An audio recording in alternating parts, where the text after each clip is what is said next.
Hola, soy Ricardo Barleta. Hoy vamos a ver la clase de resistencia al corte y deformabilidad de un macizo rocoso de Geotecnia 1 de la Universidad Nacional de La Plata, la Facultad de Ingeniería. Bueno, este apunte fue hecho en conjunto con el ingeniero Roberto Flores. Vamos a ver algunos aspectos de los macizos rocosos, como vemos en esta figura acá arriba a la izquierda. Vamos a ver las configuraciones que se nos pueden presentar. Vamos a ver también algunos aspectos de resistencia, resistencia al corte y tensiones normales, un dominio de rotura que se produce en un macizo rocoso, lo vamos a ver, entre lo que es una resistencia por discontinuidad y otra por roca intacta. Después vamos a ver aspectos de deformabilidad y algunos modelos de cómo se implementan en 3D involucrando aspectos de resistencia y de deformación. En relación al temario que vamos a ver hoy, vamos a ver la resistencia de los macizos rocosos, resistencia como un área en el plano resistencia al corte, tensión normal, o sea, vamos a evaluar la resistencia en un plano en el cual se le aplica una tensión normal y obtenemos una resistencia al corte.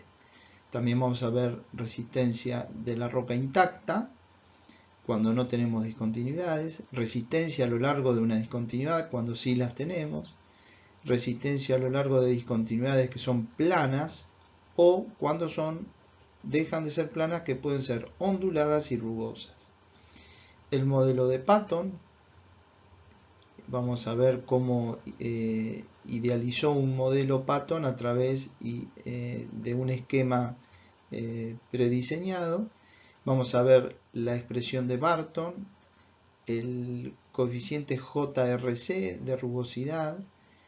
También vamos a ver resistencia a lo largo de discontinuidades rellenas.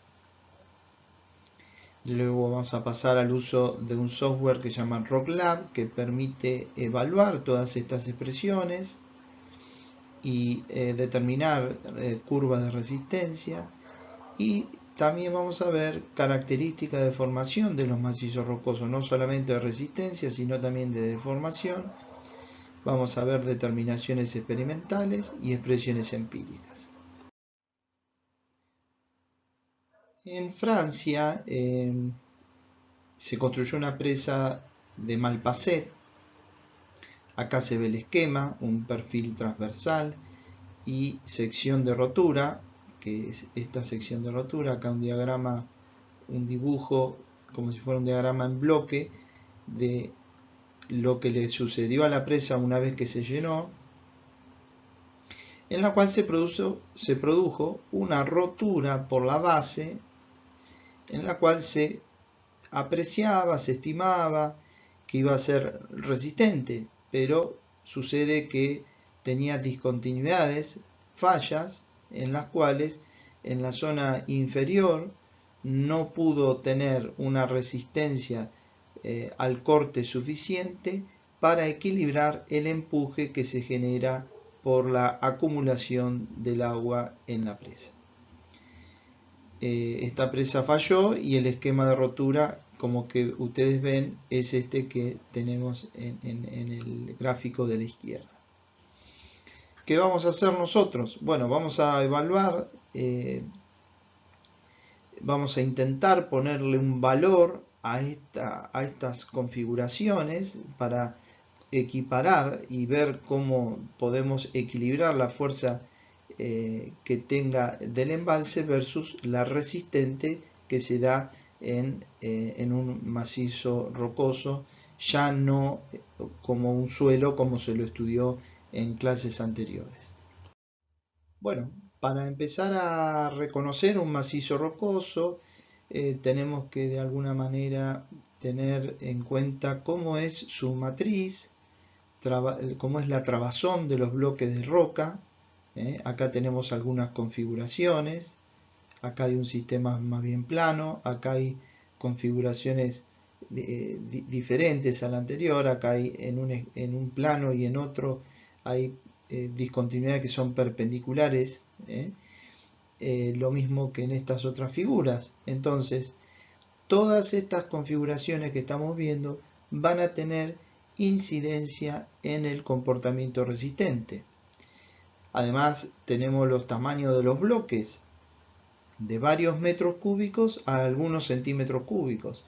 El tamaño del bloque también va a ser un factor geométrico que incide en la resistencia al corte del macizo rocoso.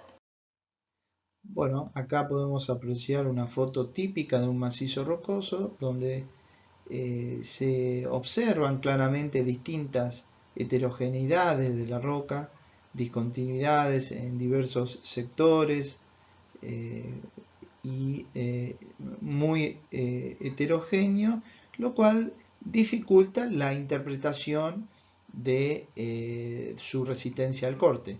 Uno va a ver cómo uno puede caracterizarla y hallar una resistencia que va a estar en el numerador respecto a la solicitación que va a estar en el denominador, y a través de eso podemos determinar un factor de seguridad de nuestra obra. Bueno, en estas 4 imágenes podemos ver compuestos de roca intacta, como en esta figura arriba a la izquierda, con algunas microfisuras que están incluidas dentro del macizo rocoso. También podemos encontrar con discontinuidades, con diversas formas de discontinuidades, como primero la que está arriba a la derecha y la que está abajo a la izquierda. Las dos tienen distintas configuraciones. Y una cuarta, que es cuando la roca, además de presentar, como los casos anteriores, puede tener una alteración en el tiempo donde va cambiando la resistencia al corte. Las discontinuidades por su origen no se presentan en forma aislada, sino que aparecen como familias de discontinuidades. Por ejemplo, una discontinuidad puede ser paralela a otra, entonces esa se considera una familia de discontinuidades. Y eso reconoce un origen en común, como que esas dos discontinuidades que son paralelas tienen un mismo origen geológico. Entre las principales discontinuidades que afectan a los macizos rocosos se encuentran las diaclasas, las fallas, la estratificación, la esquistosidad y las discordancias. Ahora vamos a ver cada una de ellas. Bueno, la primera discontinuidad, que debido a su origen mencionamos las diaclasas. Las diaclasas es una discontinuidad y se origina cuando por el campo tensional presente en el macizo rocoso se supera la resistencia a la tracción. O sea, un elemento como este, al girar, produce una resistencia a la tracción dentro de ese macizo que provoca la rotura de la roca intacta. En este caso no se tiene desplazamiento relativo entre las caras de la discontinuidad. En algunos casos, las diaclasas, el origen del estado tensional que origina a las diaclasas, lo que le da su conformación, no responde a un proceso geológico o a una razón tectónica, o sea, porque se mueve la montaña, sino, por ejemplo, al enfriamiento y consecuente contracción de las rocas volcánicas. Tal es el caso de la disyunción columnar en los basaltos. Imagínense algo muy parecido a cuando tenemos arcilla, y esa arcilla, ese material limo arcilloso, más bien arcilloso, se va secando, se contrae y se forman grietas. Bueno, en el basalto, que es una roca volcánica, pasa algo similar. Bueno, ahora dentro de las discontinuidades pasamos a las fallas. En el caso en que la plasticidad del macizo rocoso, eh, en combinación con la velocidad de aplicación del campo de tensiones, imagínense que acá podemos tener fuerzas que bajen, fuerzas que suben, no logren formar un plegamiento, o sea, no pueden formar una deformación, no se deforman, entonces la velocidad de aplicación hace que se produzca una falla. En este caso se tendrá una discontinuidad o una zona de discontinuidades paralelas con desplazamiento entre las caras. Ahora sí podemos ver que si esta sube, esta baja y esta baja, hay un desplazamiento entre las caras, no así en las diaclasas, como habíamos visto anteriormente. Y las fallas geológicas pueden ser a escala regional, como se muestra en el esquema y la fotografía, como un proceso formador de montañas. O sea, esto puede subir, como se lo aprecia acá, y formar un sector montañoso. A mayor magnitud de la falla, mayor la significación de la zona de cizallamiento. Son las de mayor importancia en la ingeniería geotécnica. Bueno, ahora pasamos a los plegamientos. Un campo tensional similar al anterior que habíamos visto puede no formar discontinuidades o fallas. Sin embargo, las rocas plegadas pueden evidenciar debilidad en el macizo rocoso. Los plegamientos ocurren cuando la plasticidad de la roca permite bajo ese estado de tensiones adquirir formas como la que se muestran. O sea, el campo tensional que se produjo con dos fuerzas de compresión en este sentido hace que esa velocidad de aplicación, que es lenta, permita deformarse en esta forma señalada. Es de suma importancia la velocidad de la aplicación en ese campo tensional que vimos. Hay fuerzas de compresión, o sea que tiene que ser lento.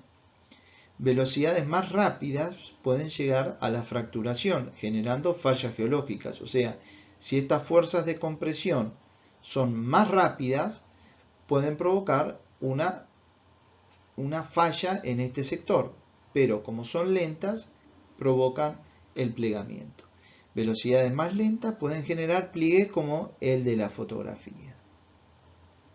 Los plegamientos pueden estar asociados a procesos metamórficos. Recuerden que las rocas metamórficas, por presión y temperatura, cambiaban los cristales y se transformaban, por ejemplo, de rocas volcánicas a rocas metamórficas. Otros tipos de falla, en este caso, podemos ver en este túnel, se muestra una falla de descompresión en la proximidad de la ladera de un cerro. Acá tenemos la ladera de un cerro y se produjo esta falla de compresión. Corresponde a un proceso de escala local, o sea, se da localmente, no se da en el interior del macizo rocoso. Las ubicadas en forma más superficial se encuentran más abiertas, o sea, todas aquellas que están cercanas tienen, evidentemente, mayor abertura. Son fallas directas, originadas por esfuerzos de tracción, y el rechazo vertical es de unos centímetros.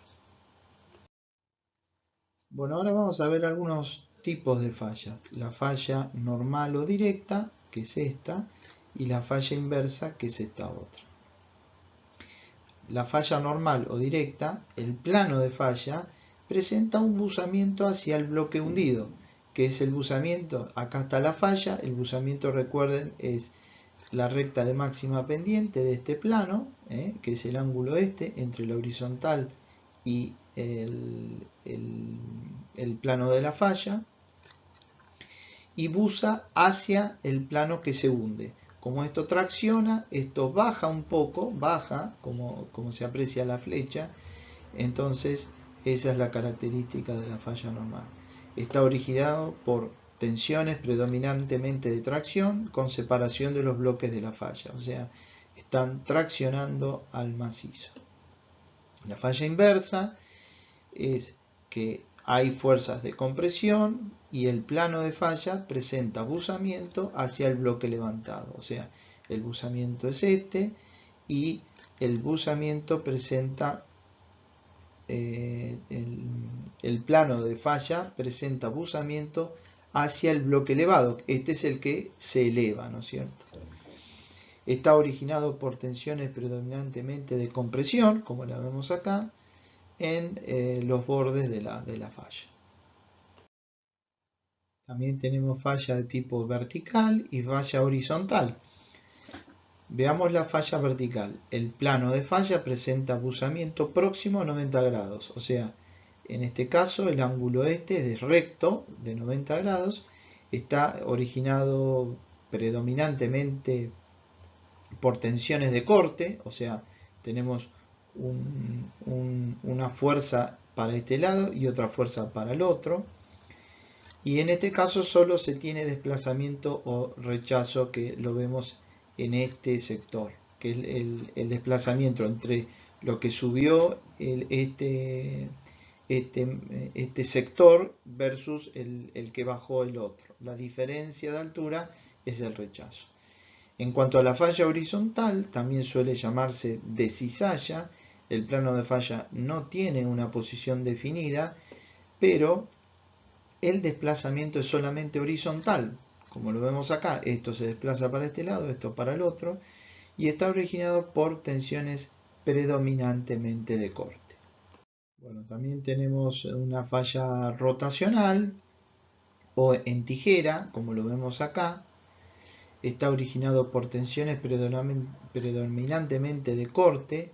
En este caso el desplazamiento o rechazo es de magnitud variable, claro, porque al tener un ángulo que se forma, el ángulo como lo vemos acá, es variable. El rechazo donde se origina es 0 y donde se termina es el mayor. Luego tenemos cabalgamiento, que en realidad también suele llamarse falla paralela, pero se trata de una falla inversa, como vimos anteriormente, pero con un ángulo muy bajo de buzamiento, o sea, esto era antes mucho mayor y ahora es muy pequeño. Bueno, en esta figura podemos ver la forma de considerar los desplazamientos o rechazos. Se utiliza mucho la palabra rechazo entre los bordes de la falla. Por ejemplo, este punto A' estuvo ubicado en este punto antes de fallar, luego de la falla se trasladó acá y eso es lo que se denomina rechazo. Tendrá una componente vertical, una horizontal y otra en profundidad. Bueno, acá vemos tres figuras y en las tres figuras se ve un cauce de un río, en cada una se ve un cauce de un río. Entonces se muestran distintas formas de fallas asociadas a accidentes geográficos, como una escarpa, el cauce de un curso de agua sobreviniente o una abrupta modificación geomorfológica del relieve. Fíjense, por ejemplo, en la primera hay un estado tensional que provoca acá un descenso de este bloque y la aparición de un río y el rechazo que se aprecia en este sector. Este estrato, por ejemplo, este estrato estaba acá arriba, o sea que bajó. En este otro caso, fíjense que el que desciende es este bloque. Acá vemos que este estrato estaba más arriba y a la aparición consecuente en ese sector de un río. O en este otro un desplazamiento horizontal de este bloque hacia este sector, donde se aprecia la configuración de otro río. Bueno, ahora dentro de las discontinuidades pasamos a detallar la estratificación.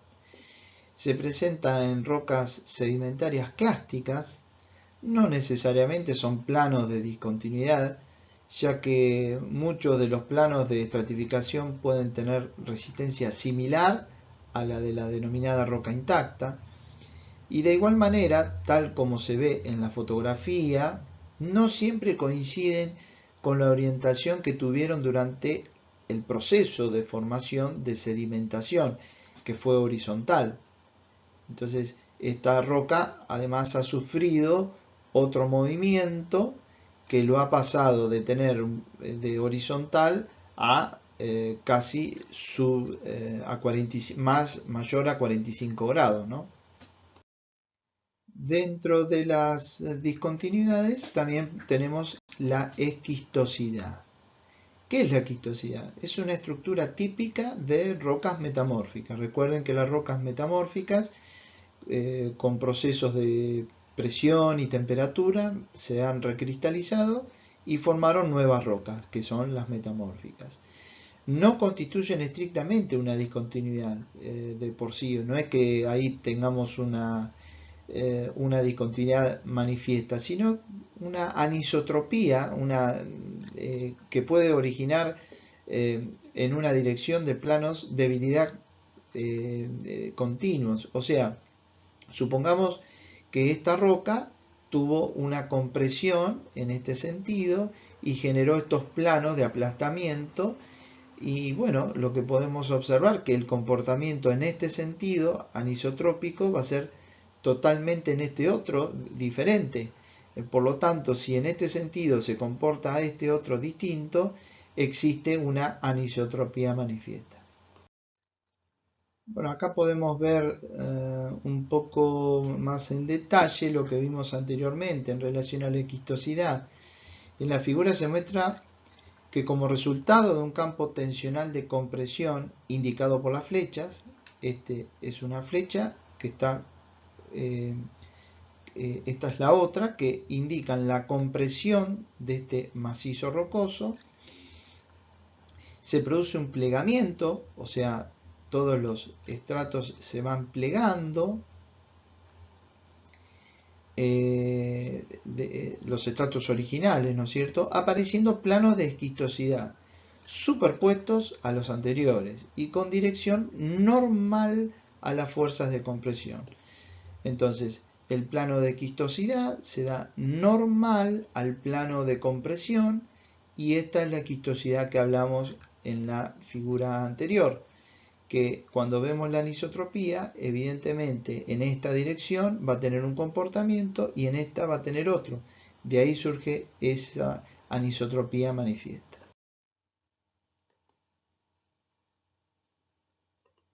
Bueno, en cuanto a las discordancias, son discontinuidades en el proceso de generación de los depósitos. Una secuencia sedimentaria con estratificación paralela puede ser alterada por un proceso tectónico, a partir de la cual continúa el proceso de depositación sedimentaria, con orientación diferente a la anterior. Por ejemplo, veamos.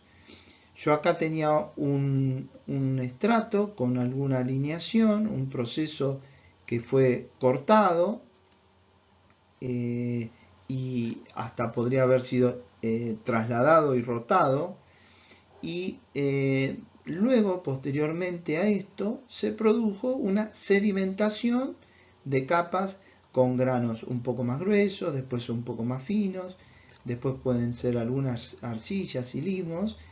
¿Y cuál es la discordancia? La discordancia es el contacto entre esto que se sedimentó versus esto que se originó en forma tectónica.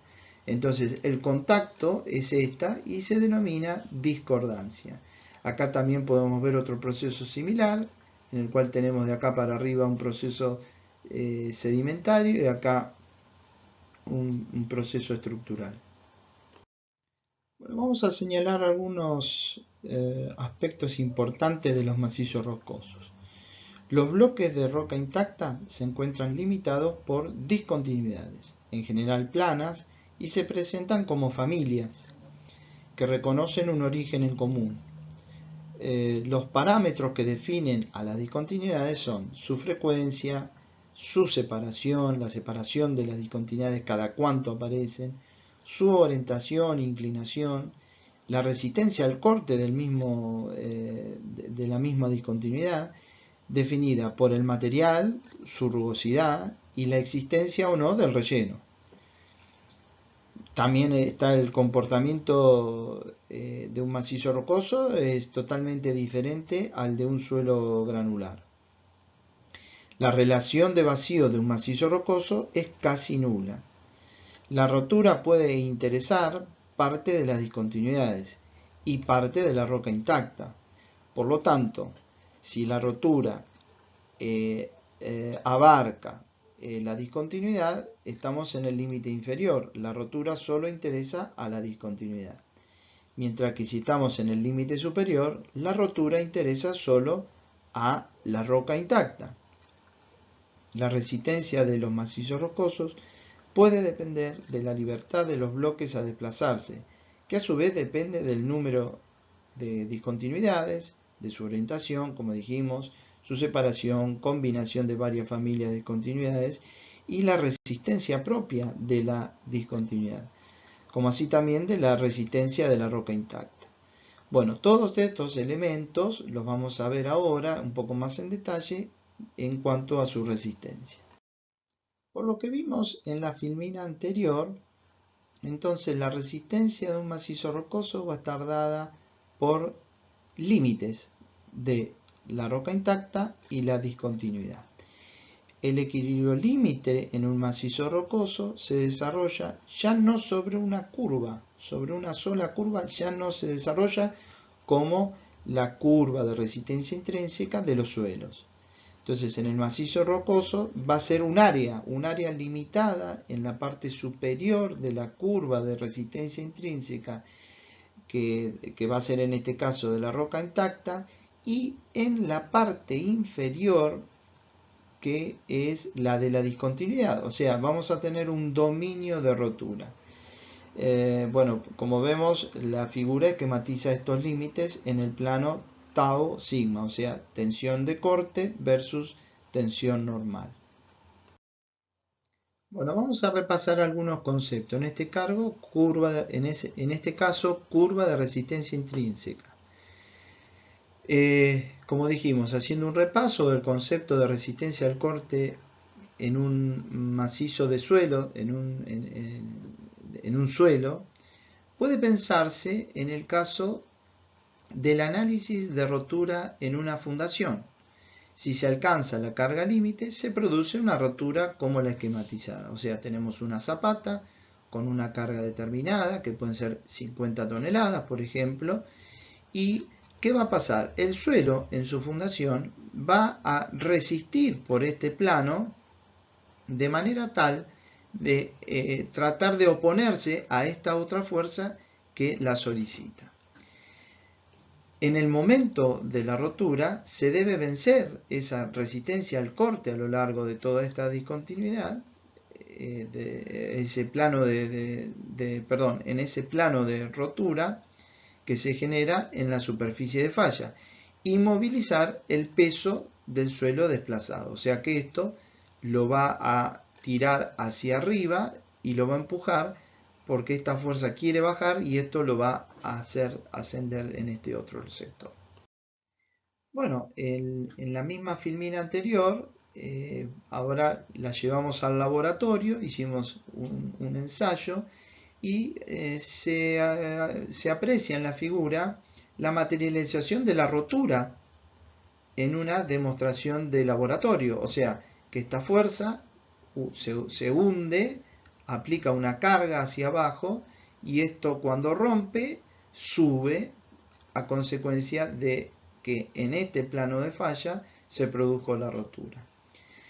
La geotecnia desarrolla las relaciones que vinculan a la resistencia al corte en los suelos con las variables que influyen sobre ella. La más conocida de esas funciones es la ley Mohr-Coulomb, que expresa que la resistencia al corte tau en este plano es igual a la cohesión más la tensión normal por la tangente del ángulo de fricción interna, que son cada uno de estos parámetros. Tau es la tensión de corte en la superficie de rotura, o sea, es la tensión de corte en este plano. Sigma es la tensión normal a la superficie de rotura, en todos estos planos hay una tensión normal, ¿no? Entonces esa tensión normal es la que se produce a lo largo de la superficie de rotura. Y CI ¿qué son? Son la cohesión y el ángulo de fricción interna, que son los parámetros geotécnicos de resistencia al corte que tiene este material que vemos en el laboratorio. Como vimos en la filmina anterior, la expresión de Mohr-Coulomb, entonces que la resistencia al corte está dado por la cohesión más la tensión normal por la tangente del ángulo de fricción interna. Esta recta tiene en un ábaco con un eje vertical tensión de corte versus en abscisa tensión normal, una cohesión que es una ordenada que cuando corta la recta al eje Y, y un ángulo de fricción interna que es la inclinación de la recta. C entonces corresponde a la cohesión que se desarrolla independientemente de la presión normal, o sea, la cohesión es independiente de la presión normal.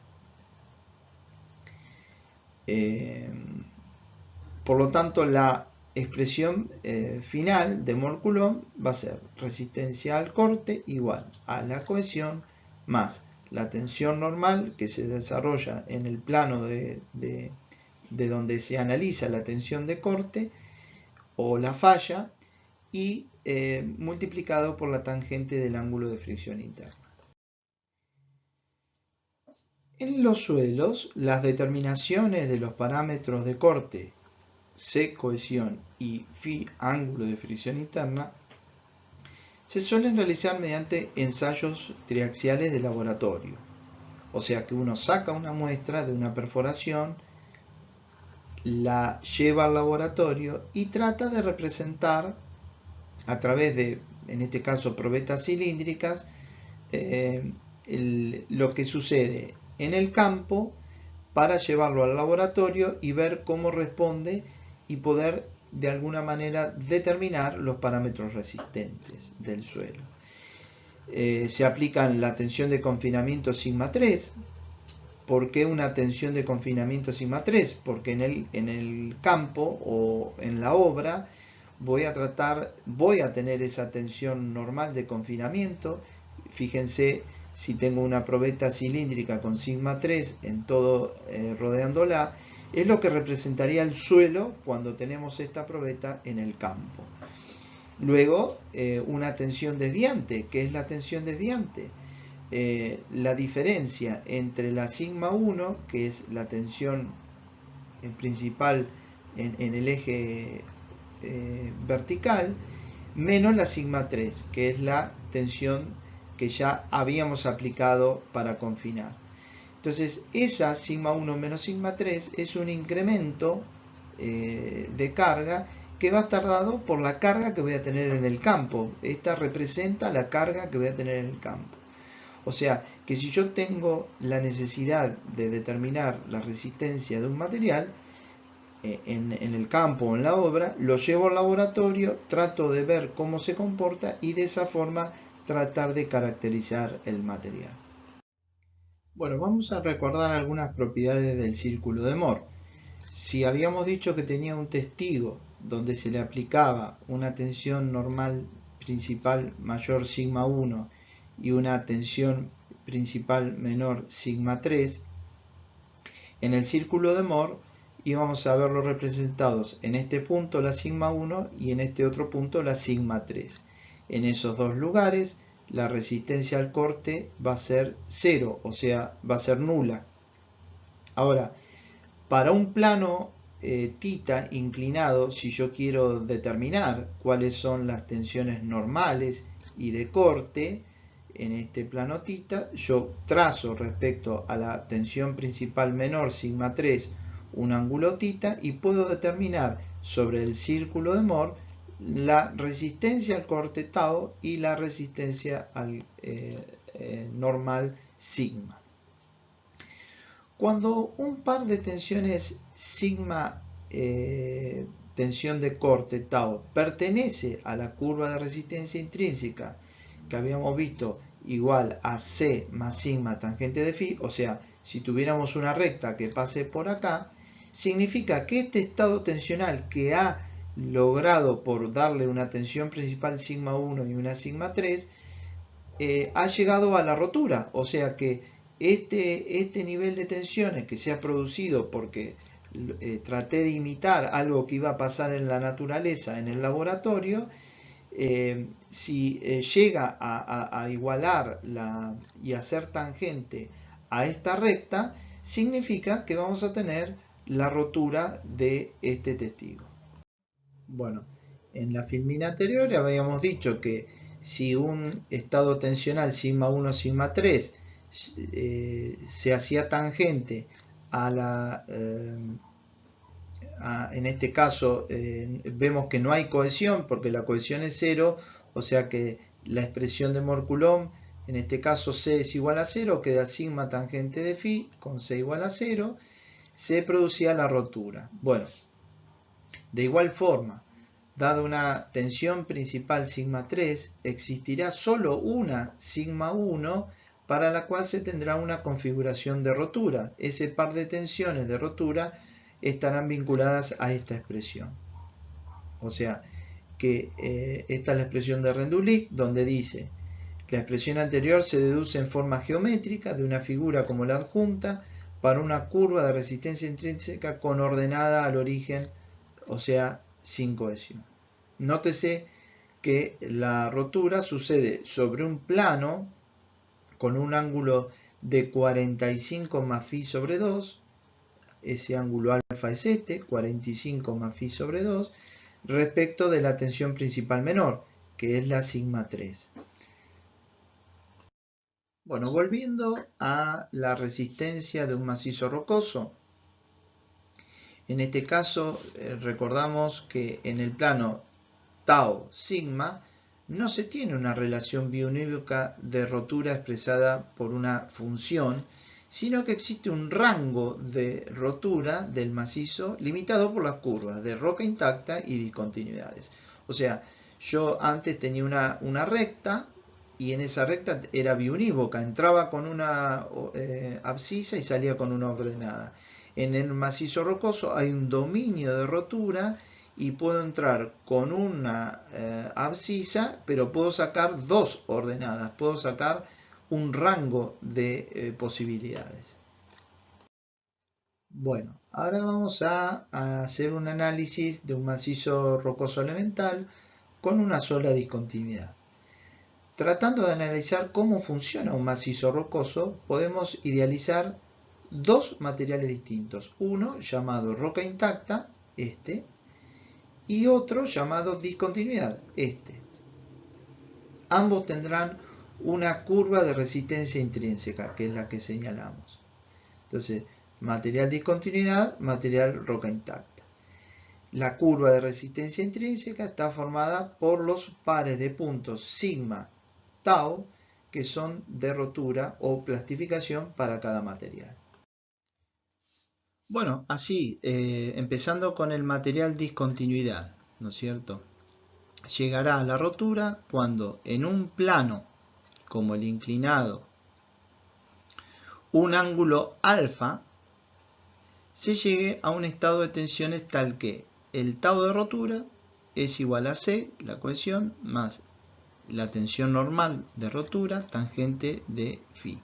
O sea, que si acá tengo el comportamiento de mi macizo rocoso con tau igual a C más sigma tangente de phi, y yo tengo un par de valores sigma r, tau r, que me produzcan que un círculo de Mohr que sea tangente a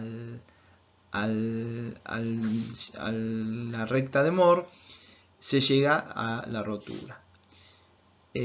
Haciendo un cambio de variables, no ya manejando sigma y tau, sino manejando sigma 1, sigma 3, tensión principal menor, y sigma 1, tensión principal mayor, también puedo decir que el círculo de Mohr queda conformado por este círculo con sigma 1, sigma 3, que me producen el estado de rotura y hace tangente al al tau igual a C más sigma tangente de phi. O sea, que en estos dos casos representados alcanza la rotura de la discontinuidad. Si ahora se considera una muestra de material roca intacta, ¿no? Con una sola discontinuidad y orientada al mismo ángulo alfa respecto de la tensión principal menor. O sea, tenemos la tensión principal menor inclinada con ese ángulo alfa, como dijimos, respecto a la tensión principal menor. Acá lo vemos en el círculo de Mohr. Alfa respecto a la tensión principal menor. Cuando se alcancen el par de tensiones tau de rotura, sigma de rotura, tal que el tau de rotura va a ser igual a C más sigma de rotura tangente de phi, o sea que el sigma 1, sigma 3 produzcan, se hagan tangentes a la ecuación de Mohr-Coulomb, C más sigma tangente de phi, para el material de la discontinuidad se producirá la rotura. O sea que llegamos a un caso similar al anterior. Bueno, veamos qué pasa si tomamos una nueva muestra de macizo rocoso elemental, ¿no? Como la que tenemos aquí, con una sola discontinuidad, pero ahora inclinada a un ángulo gamma, en este caso menor que el alfa anterior. Recuerdan, antes teníamos un ángulo alfa que era mayor. Ahora la vamos a inclinar esa discontinuidad con un ángulo gamma, señalada acá. Vemos la anterior alfa y acá gamma. Entonces esa discontinuidad la hacemos un poco más pequeña. Y efectuamos la prueba triaxial, o sea, vamos al laboratorio, lo ensayamos. Se tendrá que al aplicar una tensión sigma 1, tal que en un plano inclinado, un ángulo alfa, se tenga un par de tensiones sigma tau de rotura para la discontinuidad, no se producirá la rotura. O sea que si yo le pongo un sigma y un tau y queda representada por este elemento de un círculo de Mohr, no se va a romper. La tensión desviante se podrá seguir incrementando. O sea, la tensión sigma 1 menos sigma 3 podrá incrementarse hasta que en un plano inclinado, la tensión desviante se podrá seguir incrementando hasta que en un plano inclinado, un ángulo gamma, se produzca un par de tensiones tau sigma de rotura para la discontinuidad, porque en ese plano sí tenemos discontinuidad. Entonces, ¿qué sucede? Acá teníamos una sigma 1 que no producía la rotura. Entonces seguimos incrementando el valor de sigma 1 hasta que se provoca la rotura justo en el punto donde tenemos la curva de resistencia intrínseca de la discontinuidad, y va a provocar un par de valores sigma r, tau r, que van a provocar esa rotura.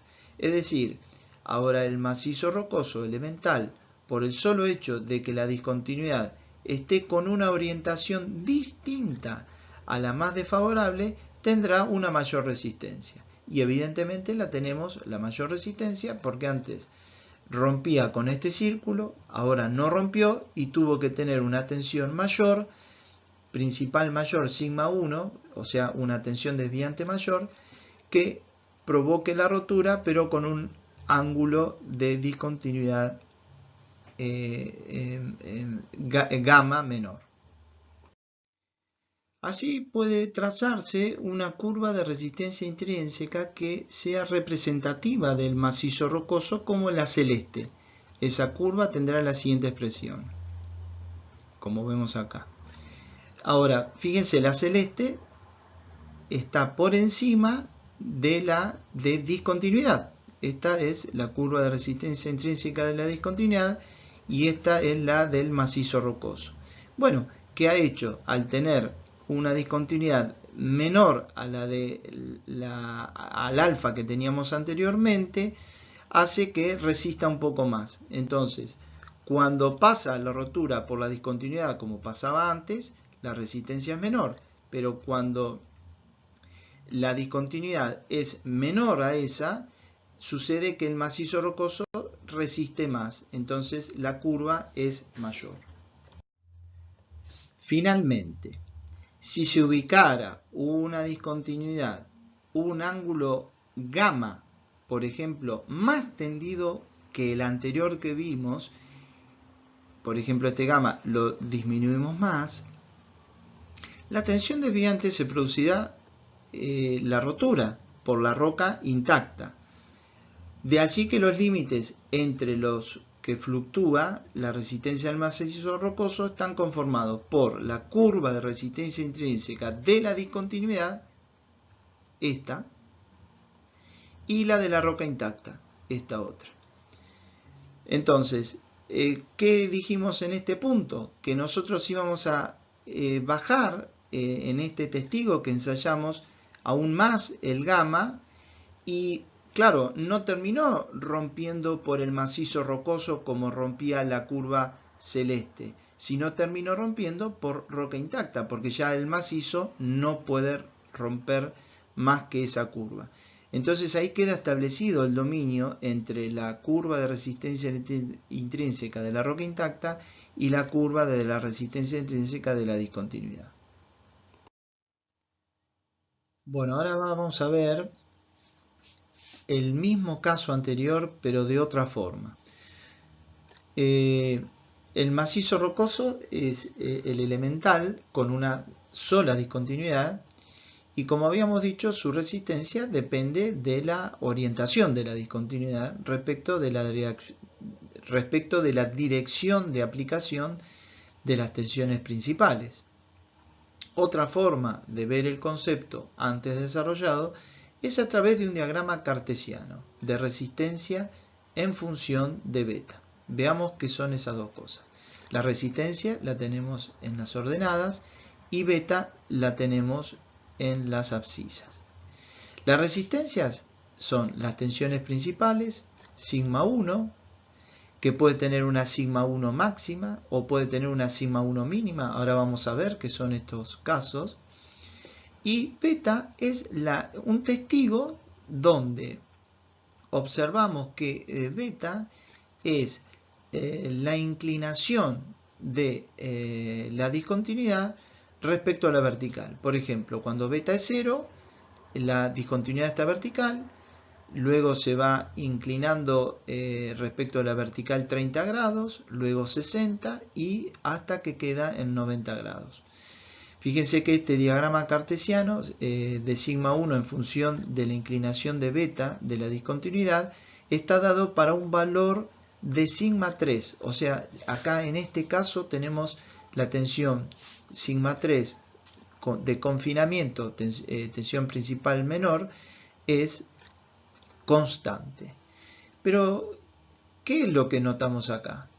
Notamos que el ángulo beta, o sea, este ángulo beta de la discontinuidad, es ahora respecto de la dirección de la tensión principal mayor, o sea, está respecto de la sigma 1, respecto de la vertical. Por eso, la resistencia mínima ocurre cuando tenemos 45 menos phi sobre 2. Recuerden que antes, cuando el beta estaba tomado, o el alfa estaba tomado respecto de la tensión principal menor sigma 3, era 45 más phi sobre 2. Pero vamos ahora a los resultados. Si yo este ángulo beta lo inclino 0 grados, voy a tener una tensión principal mayor, porque la discontinuidad no se ve afectada. A medida que aumento ese ángulo y llego a los 45 menos phi sobre 2, o lo que era antes 45 más phi sobre 2 respecto de la tensión principal menor, fíjense que el valor de la tensión principal sigma 1, que es la que provoca la rotura, es más bajo. Pero a medida que voy bajándole, aumentando el ángulo beta, por ejemplo cuando tiene 60, vuelve a subir a un pico máximo hasta llegar a 90. Entonces, ¿qué podemos decir? Que cuando el ángulo de discontinuidad es el más crítico, tiene valores mínimos la tensión principal, o sea que alcanza la tensión sigma 1 mínima, que es de la discontinuidad. Mientras que cuando no tiene incidencia porque no alcanza el valor crítico de 45 menos phi sobre 2 o 45 más phi sobre 2, si tomamos respecto a la tensión principal menor, el valor es más alto, como lo tenemos acá. O sea que acá podemos apreciar que hay un rango de variaciones entre un pico máximo y un pico mínimo, que es el dominio de rotura, que está dado e influenciado por la presencia o no de la discontinuidad. Bueno, ahora veamos el gráfico de la izquierda, corresponde a la roca intacta, sin discontinuidades. Acá tenemos testigos sin discontinuidades, que lo hemos ensayado, y la tensión sigma 1 me da la máxima, ¿no? Bueno, el segundo de izquierda a derecha, o sea, este, es el mismo que la transparencia anterior, correspondiente a la influencia de una discontinuidad. O sea, que cuando la discontinuidad es vertical, es inclinada, más inclinada y horizontal, teníamos el gráfico de la figura anterior. En el tercero, o sea, en este, se ha agregado una segunda discontinuidad a 90 grados de la anterior. O sea, tenemos la anterior más otra 90, la anterior más otra 90, la anterior más otra 90 y la anterior más 90. Entonces hay un principio de superposición, desfasados 90 grados. Esta es la anterior y el desfase a 90 grados. Finalmente se nota la influencia de una tercera discontinuidad girada a 60 grados entre sí, y la resistencia del macizo rocoso es la envolvente inferior. Nótese la influencia del número creciente de discontinuidades. Claro, nos está diciendo la envolvente es esta en este caso, y cuando tengo tres pares de discontinuidades como lo tengo acá, el límite inferior se va haciendo cada vez más bajo. O sea que si tuviéramos un material netamente fisurado, fracturado, como si fueran todos granitos de arena, que sería el ejemplo de un suelo, tendríamos la resistencia de la discontinuidad en el límite inferior, y ya no tendríamos más un dominio de rotura como lo tenemos acá, que tenemos entre un máximo y un mínimo, entre un máximo y un mínimo. Acá no tendríamos máximo, solamente tendríamos un mínimo, que eso es lo que así se comportan los materiales como friccionales, como los suelos. Dentro de las curvas del dominio de rotura en un macizo rocoso, habíamos dicho que teníamos la envolvente superior, que era de la curva de resistencia intrínseca de la roca intacta, donde puede estimarse a través de fórmulas empíricas con las siguientes fórmulas. La fórmula de Griffith en la zona de tracción, tenemos dos fórmulas. La expresión de Hooke y Brown con otras expresiones, y todas tienen en cuenta, por ejemplo, la zona de tracción, la resistencia a la tracción, la tensión normal, la resistencia a la tracción, la tensión normal.